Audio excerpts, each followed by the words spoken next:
ভারতের মেঘালয় রাজ্যে বাংলাদেশের সঙ্গে আন্তর্জাতিক সীমান্ত পেরিয়ে কি করে একাধিক ড্রোন উড়ে এলো তা খতিয়ে দেখছে নিরাপত্তা বাহিনীগুলো।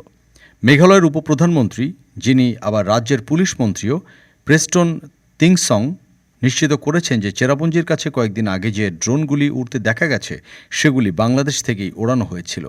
মিস্টার তিনসং সংবাদ মাধ্যমকে জানিয়েছেন, সীমান্তের দায়িত্বে বিএসএফ এবং কেন্দ্রীয় সরকারের রয়েছে। তবে বাংলাদেশ থেকে ভারতে অনুপ্রবেশের যেসব চেষ্টা চলছে বা সম্প্রতি যে ড্রোন চেরাপুঞ্জি পর্যন্ত উড়ে এসেছিল, এ ধরনের বিষয়গুলি নিয়ে সবসময়ই রাজ্য এবং কেন্দ্রীয় সরকারের মধ্যে বিস্তারিত আলোচনা হয়। কেন্দ্রীয় স্বরাষ্ট্র মন্ত্রকের সঙ্গে নিয়মিত যোগাযোগ রেখে চলছি আমরা। চলতি কথায় এগুলিকে ড্রোন বলা হলেও আদতে এগুলির চালকবিহীন উড়ান বা আনম্যান্ড এরিয়াল কমব্যাট ভেহিকেল। যে ড্রোনগুলি দেখা গেছে সোহরা আর শেলা অঞ্চলে, সেগুলি কী মডেলের ড্রোন তা নিয়ে অবশ্য কিছুটা অস্পষ্টতা রয়েছে।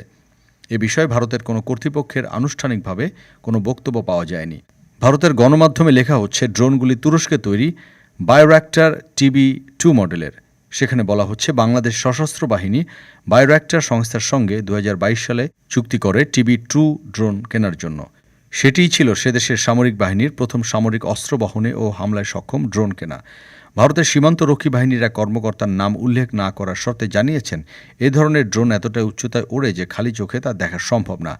তিনি এও জানাচ্ছিলেন যে এ ধরনের ড্রোন মূলত নজরদারি চালানোর জন্যই ব্যবহৃত হয়।